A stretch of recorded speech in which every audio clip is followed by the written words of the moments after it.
कुमार हूँ और मुझे प्यार से लोग वीरेंद्र जाति भी कहते हैं और मेरी पूरी विधानसभा में मुझे वीरेंद्र जाति के ही नाम से सब लोग जानते हैं। और मेरी विधानसभा क्षेत्र का नाम है झबरेड़ा, जो कि जनपद हरिद्वार में है। और ये उत्तराखंड के, मैं कहूँगा कि दिल्ली से जब जाते हैं उत्तराखंड की शुरुआत जो है, देवभूमि की शुरुआत जो है झबरेड़ा विधानसभा के अंदर से होती है।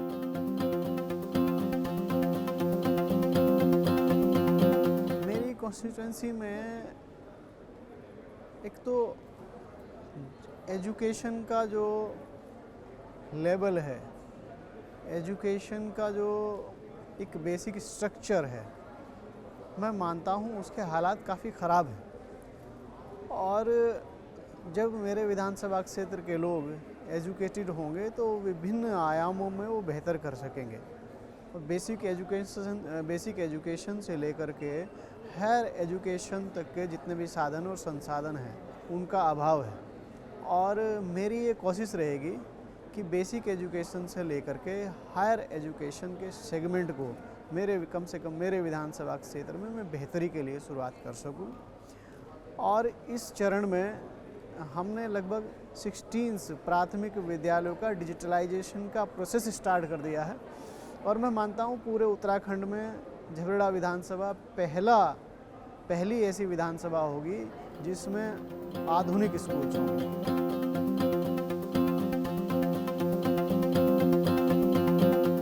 खुले दिल से एनएलसी को धन्यवाद देना चाहता हूँ, और वो इसलिए कि लोकतंत्र जागरण की मुहिम में आज तक पूरे भारतवर्ष में इतना बड़ा कदम नहीं उठाया गया है। एनएलसी ने ये कदम उठाया और लोकतंत्र जागरण की मुहिम को उच्च स्तर तक आप लोग पहुंचा रहे हैं। और कैसे जनप्रतिनिधियों को कार्य करना चाहिए, उनकी कैपेसिटी को डेवलप करने के लिए मैं देख रहा था आपके प्रोग्राम्स में शेड्यूल हैं कि जनप्रतिनिधियों की कैपेसिटी को आप कैसे डेवलप करें। जब जनप्रतिनिधियों की वर्किंग कैपेसिटी डेवलप होगी, उनके तरीके बेहतर होंगे, एक एजुकेशन यहाँ से लेकर के हम लोग जाएंगे, सीख कर के हम लोग जाएंगे, तो विभिन्न जितने भी विधानसभा क्षेत्र हैं, जहाँ से भी जितने भी हमारे पदाधिकारीगण विधायकगण आए हैं, वो अपने अपने क्षेत्रों में अगर बेहतर कर देंगे तो निश्चित रूप से पूरे भारतवर्ष के लिए बेहतर हो जाएगा। और मेरी इच्छा है, हम सब की इच्छा है कि हमारा भारतवर्ष जो है विश्व में नंबर 1 हो। तो आपकी ये शुरुआत, एनएलसी की शुरुआत है। मैं पुनः आपको बहुत बहुत धन्यवाद देना चाहता हूँ।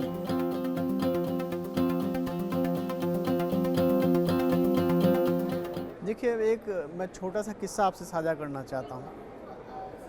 मैं पहली बार एमएलए 2022 मार्च में हुआ उत्तराखंड से, और जब विधानसभा का पहला सेशन स्टार्ट हुआ तो मैं सत्र में लैपटॉप लेके गया। और जब मैं लैपटॉप लेकर के पहुंचा तो वहां पर जो विधानसभा के अंदर के पदाधिकारी थे, उन्होंने मुझे कहा कि आप लैपटॉप नहीं ले जा सकते।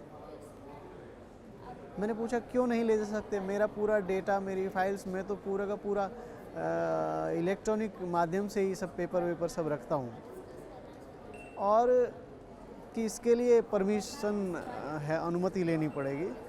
और मैंने माननीय स्पीकर जी से अनुमति ली, और मैं उत्तराखंड का पहला विधायक हूँ कि जिसने अनुमति लेकर के सदन के अंदर लैपटॉप से काम किया।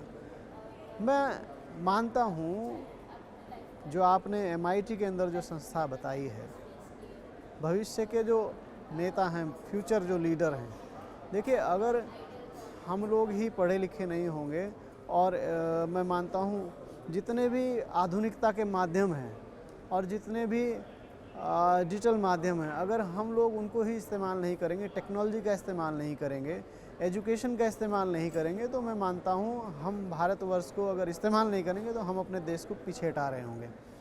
तो ये जो आपका SOG जो डिपार्टमेंट है, मैं मानता हूँ कि ये भविष्य के लीडर्स जो आएंगे, बहुत पढ़े लिखे, हायर एजुकेशन प्राप्त करके आएंगे, तो निश्चित रूप से बहुत अच्छे से उनका परफॉर्मेंस होगा और वो हमारे देश के लिए बहुत बेहतर कर पाएंगे।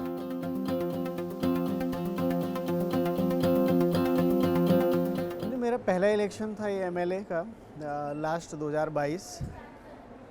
बड़े यादगार लम्हे कुछ हैं जो मैं आपसे शेयर करना चाहूँगा।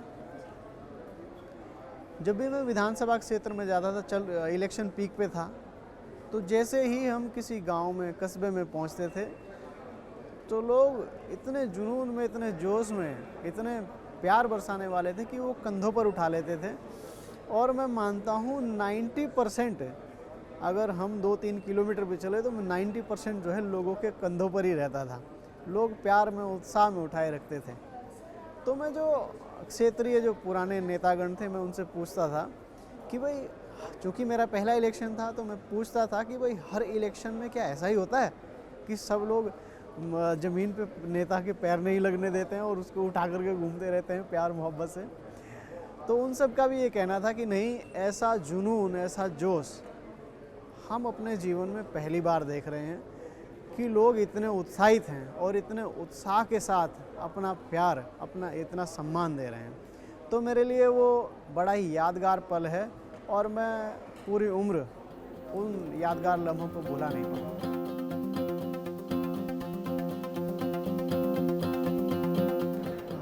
मैं एक चीज़ और आपसे शेयर करना चाहूँगा। मैं गांव में रहता हूँ और मेरा कैंप ऑफिस भी मेरे घर पे ही है। और लोग जितने भी बजे आएँ, मैंने मेरे घर के सब सदस्यों को बोल रखा है, अगर कोई सुबह 5 बजे भी आता है और किसी कारण से मैं नहीं उठ पा रहा हूँ, तो मुझे तुरंत उठाएं और उससे मिलाएं।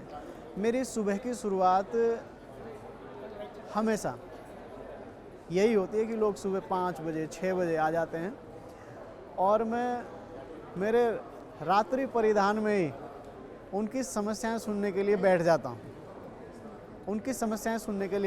हूं। और ये सुबह से लेकर के जितने भी बजे तक, मॉर्निंग में 10-11 बजे तक लोग आते हैं, सबकी समस्याएं, और मैं मैक्सिमम समय देता हूं मेरे क्षेत्र की जनता को, ताकि मैं उनके लिए बेहतर कर पाऊँ।